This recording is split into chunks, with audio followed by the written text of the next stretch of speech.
Halo, ketemu lagi dengan saya Jatmiko Wicaksono. Kali ini saya berada di 0 km Malioboro, Yogyakarta. Dan sekarang saya berada di depan gedung BI, ya, di sebelah kantor pos Yogyakarta. Kebetulan hari ini saya mendapatkan undangan untuk datang di sebuah event Museum Sono Budoyo Yogyakarta. Gedung yang akan kita datangi adalah Gedung Sono Budoyo yang sebelumnya digunakan oleh Gedung KONI dan kemudian sekarang digunakan sebagai gedung event oleh Museum Sono Budoyo.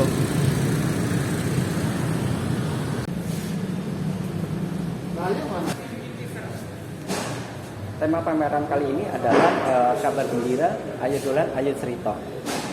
Dan memang banyak dari koleksi yang dipamerkan hari ini banyak merupakan mainan-mainan anak-anak tradisional yang sekarang sudah tidak kita jumpai lagi.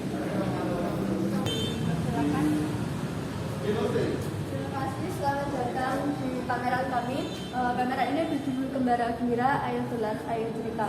Jadi setiap tahunnya Museum Sono Budoyo selalu mencoba menghadirkan tema pameran yang baru seperti itu. Nah, pada kesempatan kali ini pada Abhinaya Karya 2021 ini kami mencoba mengangkat tema mengenai anak-anak. Jadi untuk pameran kali ini nanti koleksinya itu banyak sekali yang berhubungan dengan anak-anak, baik itu berupa permainan ataupun mengenai ajaran-ajaran tentang moralitas dan budi pekerti seperti itu. Nah, pameran ini nantinya akan dibagi menjadi beberapa ruang seperti itu. Nanti kami juga mengadopsi labirin seperti itu. Labirin itu menjadi cerminan dari kembara, karena kembara sendiri kan artinya berpetualang seperti itu.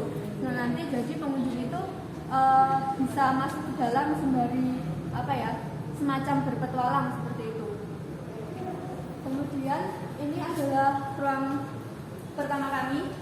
Di sini dapat disaksikan ada berbagai macam koleksi dari terakota seperti itu.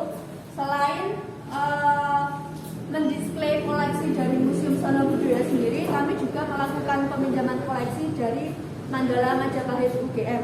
Itu bisa dilihat di sini ada celengan babi, kemudian ada figurin dan juga ada fragmen-fragmen binatang. Nah, apa kaitannya ini dengan anak-anak? Terakota fragmen binatang dan juga figurin ini diyakini dahulunya juga dipakai sebagai mainan untuk anak-anak seperti itu. Makanya kemudian bentuknya juga relatif lucu-lucu seperti itu.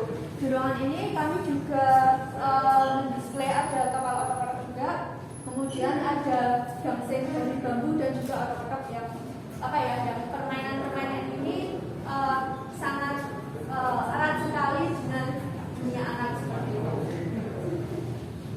Ruang yang selanjutnya masih berhubungan peragaan anak-anak juga, yaitu mengenai tembang dolanan. Jadi kalau yang di sana itu berupa mainan-mainan yang bisa disentuh, yang untuk ruangan ini adalah tembang dolanan. Di sini kami sengaja menyediakan 4 buah headset, kemudian ada monitor juga. Nah, nanti kalau misalnya pengunjung mendengarkan melalui headset ini, nanti akan diperdengarkan mengenai lagu tembang dolanan anak seperti itu. Dan tentu saja tembang dolanan anak ini tidak hanya berupa lagu-lagu biasa saja, tetapi juga di dalamnya terdapat pesan-pesan moral. Yang di sebelah sini adalah alat aku kemiri. Alat aku kemiri ini dipakai untuk bermain kemiri seperti itu, yang permainannya itu sebenarnya cukup populer di Jawa Barat. Jadi kayak ada kemiri yang buat masak itu, tapi ini dalam bentuk yang masih utuh, kemudian diaduk. Nah, yang masih utuh itulah yang jadi pemenangnya. Kemudian yang ini balkon. Dengan bentuknya yang seperti ini, sebenarnya di museum kami juga punya banyak sekali dakon, bentuk macam-macam dakon seperti itu. Seperti biasa juga ada lumbung-lumbungnya, dan sebenarnya ada kecek dan juga ada pakai apa sih kalau pakai batu? Pakai ada beberapa versi, ada yang menggunakan kerang, ada juga yang menggunakan kecek atau biji sawo. Biji sawo? Iya, biji sawo, kecek, ya. Bumbung ada jangkrik. Nah, jadi ini adu jangkrik itu juga termasuk ke dalam salah satu permainan tradisional yang dulu cukup dikenal di masyarakat, utamanya pada waktu masa pemerintahan Sri Sultan Hamengkubuwono ke-7. Permainan adu jangkrik ini sudah mulai masuk ke keraton seperti itu. Nah, biasanya itu ada 3 komponen dalam permainan adu jangkrik. Antaranya ada bumbung untuk wadah jangkriknya, kemudian ada tempat mengangin-anginkan jangkrik dan juga tempat mengadu jangkriknya. Komponen yang lain, 2 komponen yang lain yang mengangin-anginkan jangkrik dan juga tempat untuk mengadu jangkrik ada di sisi labirin yang di sebelah sana, yang nanti juga bisa dijumpai atau ditemui. Di mana masyarakat Jawa itu mendudukkan fase kelahiran ini ke dalam tahapan kehidupan yang paling penting seperti itu. Nah, di sini kami mencoba mendisplay beberapa koleksi yang berhubungan dengan kelahiran seperti itu. Ada jarik atau kain batik, kemudian ada keris, kurungan, kemudian gayung, bokor, kemudian dan sebagainya. Di ruangan ini kami mencoba untuk memberitahu pengunjung mengenai sebenarnya apa saja sih yang terjadi gitu sebelum anak itu lahir dan sesudah anak itu lahir. Misalnya kemudian ketika seorang ibu mengandung 7 bulan itu kemudian harus menjalani ritual mitoni seperti itu. Kemudian ada terdaksitan juga ketika bayi sudah lahir, bahkan ada mendem ari-ari yang kalau di masyarakat Jawa itu sering kali mungkin mendengar kakek kawah di ari-ari seperti itu, yang berarti bahwa ari-ari atau plasenta itu sendiri pun memiliki dianggap sebagai saudara bayi sehingga harus diperlakukan dengan baik.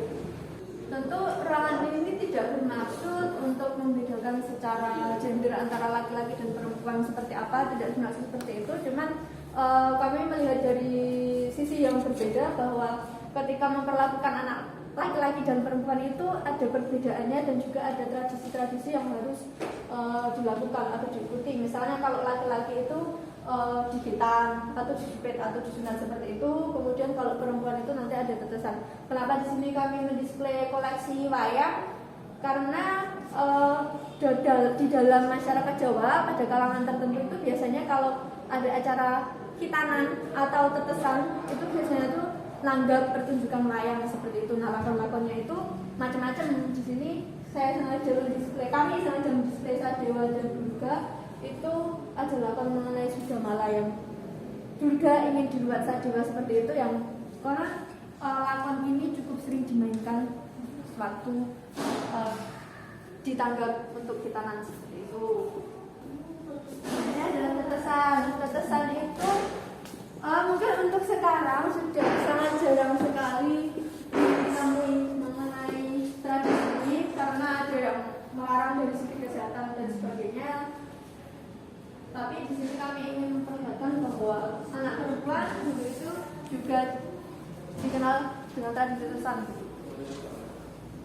Ini merupakan ruang petualangan yang mana isi dari petualangan itu berkaitan erat dengan pembentukan budi pekerti dan moralitas dari anak-anak. Demikian yang selanjutnya akan dijelaskan oleh rekan saya, Mbak Ayu Gita Kirana. Terima kasih.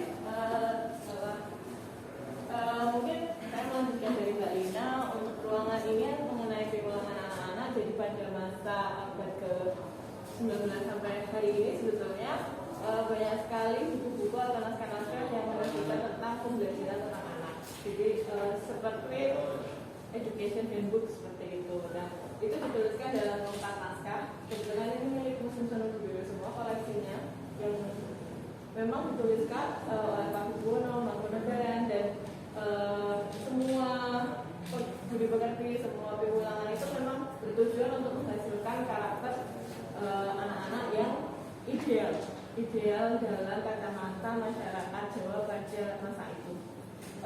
Di sini dalam pameran ini kami mencoba merepresentasikan petualangan itu dalam bentuk permainan interaktif yang bisa dimainkan oleh pengunjung nantinya, dan yang sifatnya petualangan itu akan dituliskan di dalam permainan itu. Jadi di sini supaya mencoba memudahkan transformasi pengetahuan dari serat naskah yang rumit, kami mencoba memasukkan itu dalam berbagai macam interaksi permainan anak yang istilah dan dengan masa permainan anak hari ini. Nanti tadi sudah dijelaskan oleh Mbak Rina konsep labirin ini seperti petualangan anak-anak. Jadi ini dunia anak-anak itu penuh kegembiraan dan kadang sebagai anak-anak kita anggapannya tersesat seperti itu. Tapi kita tersesat dengan gembira. Jadi itu juga yang menjadi patokan atau pijakan ide kami membangun Museum Sono Budoyo untuk membangun satu pameran yang tidak biasa, yang biasanya kalau koleksi itu harus dijaga hati-hati, tidak boleh disentuh. Kita akan lebih banyak bisa berinteraksi, termasuk ada permainan-permainan modern yang kami pasang di berbagai sudut di labirin. Nah, dari dulu hingga hari ini anak-anak selalu berkreasi dengan imajinasi mereka. Di sini kami Museum Sono Budoyo sebagai satu lembaga institusi kebudayaan mencoba, kami sering mengadakan acara program kompetisi mewarnai, menggambar yang memang sudah diselenggarakan oleh museum sejak tahun 1935 itu sudah dilaksanakan, dan hingga hari ini juga dilaksanakan banyak kompetisi. Nah, di ruangan ini adalah ide besarnya menghadirkan imajinasi anak-anak dari masa ke masa yang imajinasi mereka itu tidak pernah terbatas. Di sini kami merupakan ruang apresiasi terhadap para partisipan atau para peserta program budaya wisata yang pernah mengikuti kompetisi di Museum Sono Budoyo. Kami berbicara mengenai kami ingin mengeksplorasi ruang untuk menjadi satu hutan yang magis atau satu hutan yang penuh imajinasi, yang kemudian menampilkan mengenai koleksi wayang kancil. Koleksi wayang kancil Museum Sono Budoyo cukup spesial karena menampilkan karakter-karakter wayang dalam bentuk fabel atau cerita kancil yang memang sudah populer di Indonesia maupun di wilayah Asia Tenggara. Di sini konsepnya lebih kami mengajak beberapa teman untuk berkolaborasi mendesain satu ruang magis menjadi satu hutan yang magis. Kami berkesempatan menggandeng Desa Pandes di Pangurajo Bantul untuk bekerjasama dengan para simbah yang membuat mainan tradisional sejak lama, sejak masa Jepang, dan mewarisi kemampuan keterampilan membuat mainan tradisional. Ini ada beberapa workshopnya yang dibuat, kemudian akan menjadi ruang interaksi bagi para pengunjung. Mungkin itu dulu, Mas. Ini intinya itu kami Sono Budoyo itu setiap tahun memang menyelenggarakan pameran Abinaya Karya. Jadi kayak rutin setiap tahun gitu ya, supaya aktivitas di gedung Ekskoni ini, gedung temporer ini selalu ada. Tentunya salah satunya juga untuk memecah kerumunan yang ada di titik nol yang biasanya selalu mengumpulnya itu ada di Fredebuk gitu, supaya ikut ke sini sebagian gitu. Juga salah satu alasannya karena kami punya koleksi jumlahnya 60.000 lebih gitu, sebagian besar ngendon di storage. Nah, sehingga kemudian kita adakan pameran Abinaya Karya ini ya, sehingga apa-apa yang tadinya selalu ngendon di storage itu bisa kita munculkan memang dengan tema-tema tertentu gitu ya, jadi agak beda dengan yang di pameran tetap di sana. Nah, kalau yang sekarang ini temanya cenderung anak-anak, yang besok ada juga yang mungkin agak dewasa, itu akhir tahun rencananya, kalau enggak nanti 2022. Jadi itu kemudian juga satu hal saya titip pesan disampaikan ke masyarakat luas bahwa Museum Sono Budoyo itu coba untuk membuat satu konsep museum yang tidak hanya menampilkan koleksi saja, bukan koleksi saja, tetapi juga kayak mall gitu ya. Konsepnya kayak mall. Jadi mall itu kan tidak hanya shopping, orang ke mall tidak hanya shopping ya, tapi bisa ke mall karena ingin misalnya ke mall nonton bioskop, ke mall itu lihat pameran elektronik atau pameran furnitur, ke mall itu bisa untuk kulineran dan sebagainya, ke mall untuk nonton pentas seni gitu. Nah kami juga seperti itu, orang ke museum itu tidak hanya untuk nonton koleksi saja, tetapi juga bisa ke bioskop, nonton bioskop, bisa ke kafe, ke kulineran, bisa juga untuk nonton pamerannya itu sendiri, ataupun untuk nonton seni pertunjukan. Kita ada seni pertunjukan kalau malam hari. Nah, yang belum itu kalau ke mall itu bisa untuk mejeng, kalau sono budaya belum berhasil gitu.